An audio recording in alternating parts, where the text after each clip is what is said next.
everybody, and welcome back to the Corral. Today I'm going to be recommending some science fiction series from contemporary authors. And the reason I'm doing that is because most of the work I do on this channel, or a great deal of it, is in relation to vintage material, because I go back a long way. It's when you reach a certain age, everything is vintage. So anyway, I thought I'd have some fun today. I'm going to recommend some living authors who write series science fiction, among other things, some of them. The one exception to the living is James Gunn, who was born in 1923 and he died in 2020. Before he died, James Gunn completed this trilogy. It's the Transcendence trilogy. And the first volume, Transcendental, was published in 2013. And this is my copy. Then he followed it with Transgalactic in 2016. So we're talking a couple of years later. And then he finished it with Transformation in 2017.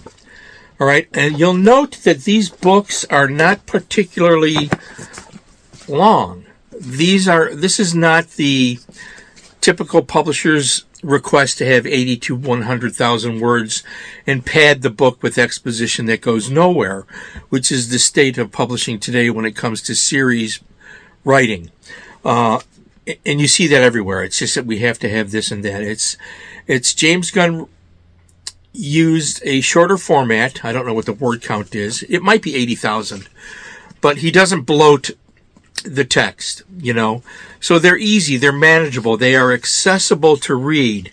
So this series involves the Transcendence, which is a religious cult movement that's happening, and it involves a series of characters that get on a spaceship and they're going to a location to experience transcendence. So it's religious cult themed, which is always timely in this day and age. And I fell in love with the first book here because I thought it was great.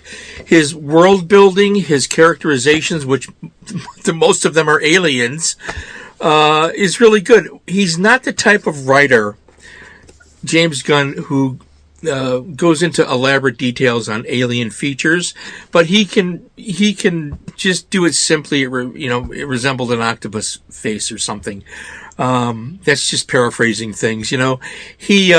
He uses simple language to tell a complex story, and it works effectively. He's been around a long time. He was one of the original pulp writers. I have numerous of his books in the other room. I have some over here. I have a couple of his paperback science fiction novels. He was around a very long time, and he did a lot of really good work. Here's a list of some of his books so that you can see in here,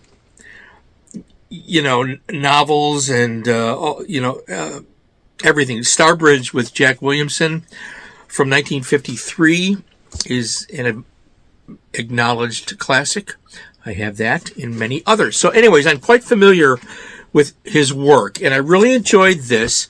So this is about this religious cult and a character, Riley, and various character studies. Now, what I really enjoyed about this, especially, I'm just going to mention about the first book. I loved the entire trilogy. Again, it's accessible. This becomes a murder mystery right in the beginning of this book, and it takes off from there. And then it becomes something else again throughout the other two books. So I'm recommending this series, this trilogy, by the late, great James Gunn. I'll be covering James Gunn again when I do my episode on 1950s science fiction. I'm going to do an episode, probably I won't get to it till the fall, about my favorite 1950s science fiction novels. And his collaboration with Jack Williamson will be one of the books that we discuss. And I have some others too. So anyway, James Gunn, this is really a fun trilogy. So it's been published now. It was published by Tor originally, and I believe it's out of print because now it's being published by Reanimus Press, Breathing Life into Great Books. So my third volume is from them. So it is well worth your time. This is a traditional science fiction approach to storytelling. It has all of the tropes that you expect. It has a murder mystery, so he's kind of mixing genres, and a timely theme, which is religious cult activity, which is, science fiction is a thinking man's literature, and it does cover social issues such as that, which is the best part of science fiction. And James Gunn wrote a lot of really good science fiction. All right, so now we're going to talk about a guy that I really like, Mel Odom. Mel Odom has been around a long time, and he has written a lot of books. He has written a couple of books that I consider my favorite books. I might do a Mel Odom episode, maybe. I've never met him. He's still out there breathing and living and writing, and he's done all sorts of things. He's done novelizations and so forth. Well, he did this trilogy, and this trilogy started in 2014 with Master Sergeant, and I loved it. I mean, I really loved it. So this is a military man going to a place they call the Green Hell, and it's the Terrans and the Fëanorians are against each other, and it's a military style, hard-boiled science fiction book. I really loved this, and I was thrilled. The following year, what was it? It was 2015, he came out with the follow-up, which is called Gorilla. Again, this was all published by Harper Voyager. Right? Harper Voyager put these books out. And I thought, this is great. I really like Mel Odom. He's published in a wide variety of genres, and I just dig it. I really like traditional hard-boiled science fiction. Military action stories are fun to read.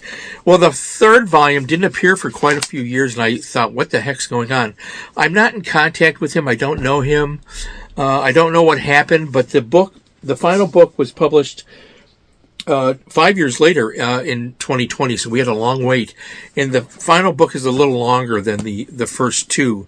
And it did not let me down. It is the Malcolm War series, Makaum, Malcolm War, and I really think this was a great series. As a trilogy, now that brings me to this point that I wanted to talk about. For me, trilogies are it. I think that what happens so often is that we get books that are published, perhaps they were meant to be a trilogy, and then they were so successful, the publisher makes an offer and the author continues the series. I think it's the rare author that can hold my attention after 3. Really, you have to really be on your game. Mel Odom can do it. If he had done a 4th in here, I would have bought it. I'm sure I would have liked it. But I think he wisely left it at 3. I think that, look at that's, if that's one book, look at how big it is. This is all you need. I really like Mel Odom, so I love this series. But we have to address that issue when it comes to series writing in any genre. Is a trilogy enough? We're going to talk about some authors that have done more than that. Coming up right now. I just finished this. This is the latest from Kevin J. Anderson. It's called Nether Station, and it's the first of what I know will be 2 books. There's a second volume coming out in October of this year, which of course I already have it on my Amazon wish list. And I don't know if that's the last one or if it will be a trilogy or something more. I suspect it will be a trilogy because in recent years he's done several trilogies that I have really great respect for. Now, of course, he does the Dune continuation novels with Brian Herbert. I've read those. Those are great. The Wake of the Dragon trilogy was superb. That was a fantasy trilogy. He did The Saga of the Seven Sons, which was 8 books. I have them all. I read all 8 and I loved them. He is one of the rare guys that can do that. Then he did the sequel series of 4 books a sequel to the saga of the Seven Sons called Saga of Shadows. He's done the Dan Shamble series, numerous books. He did a trilogy called the Terra Incognita trilogy. I loved. He did the Clockwork trilogy, which was superb.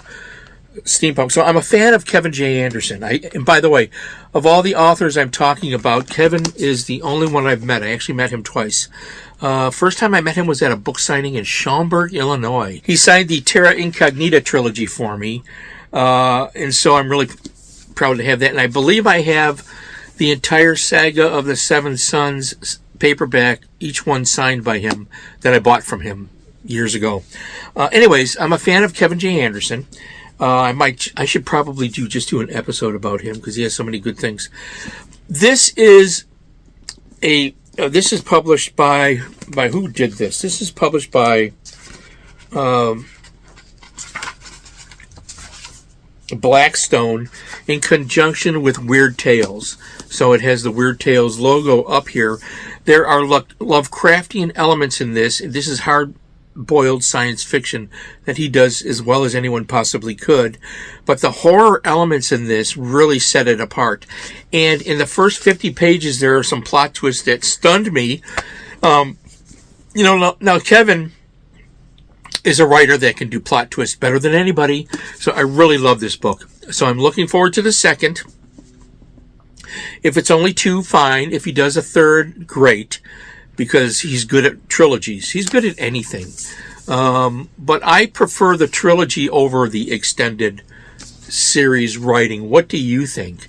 When is a trilogy enough? And when do we need more? I guess that's a good question.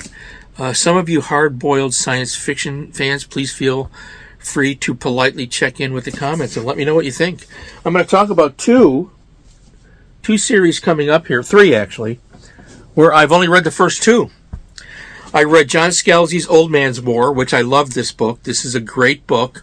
And you're all familiar with this, where the old man gets his body regenerated so he can go to war.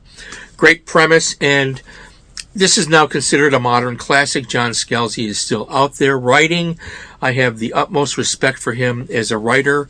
I think he's great. And then The Ghost Brigades was the sequel to Old Man's War, and I enjoyed this just as much as I enjoyed Old Man's War. Now, how many are in the series today? 7, 8, something like that. I've only read the first 2 because I hesitate to get wrapped up in a series that might disappoint me. Now, I doubt if John Scalzi would disappoint me, so on my radar is to finish what he's done with this. I've read the first 2 only. I loved them. I don't know what to tell you. It's when is a trilogy enough, and when is it too much? But John Scalzi is a superb writer. So, all right. Then finally, we're going to end this with 2 by. Excuse me for leaning forward and showing you the top of my hat. 2 by David Weber. He has the Safehold series. The first one is Off Armageddon Reef, which I have read and loved, and I have read no more because there are so many of these. I don't know off the top of my head. Let's see if it's in here. How many are there in this series? 1, 2, 3, 4, 5, 6. At least 6. There's probably more. When is a trilogy enough? So I read the first one, and I just haven't committed yet to reading more of the Safehold series, even though I really love this book. I probably will. You know me, right? I can't resist a good book, and David Weber is top of his game here. I really like him as well. His other book is on Basilisk Station. That's a tongue twister. On Basilisk Station. My speech impediment comes out with S's, right? This is part of the Honor Harrington series. I actually have read a few others, but I read them out of order, so I'm only showing you the first one that I've read. I'm assuming this is the first in the series. I'm not really sure. I think it is. I think he has 1, 2, 3, 4, 5, 6, 7, 8, 9, 10, 11, 12 at least. In this series, I've read 2 more, but out of order. Really good material. Really like the character. But again, to commit to more than 3, I've read 3 out of sequence. It's just the way I picked them up. So I probably should go back and fill in the gaps, but I don't know. So the question I'm posing is, when is a trilogy enough, and when do we need more? I'm going to rely on you science fiction fans out there, of which I know there are many, to answer that question. So that's it for this month. I'm doing 1 episode a month going forward for as long as I can. I'm going to be on the road again. In fact, by the time this airs, I'm probably on the road. But I have some other episodes I've filmed, and I'm going to schedule them. So hang in there if you're having fun. There's some interesting things coming up, I think. And in the meantime, I hope you're all well, reading lots of books, different types of genre books, nonfiction, etc., and feeding your beautiful minds. Stay well, stay happy. Feed your brain. Read a book.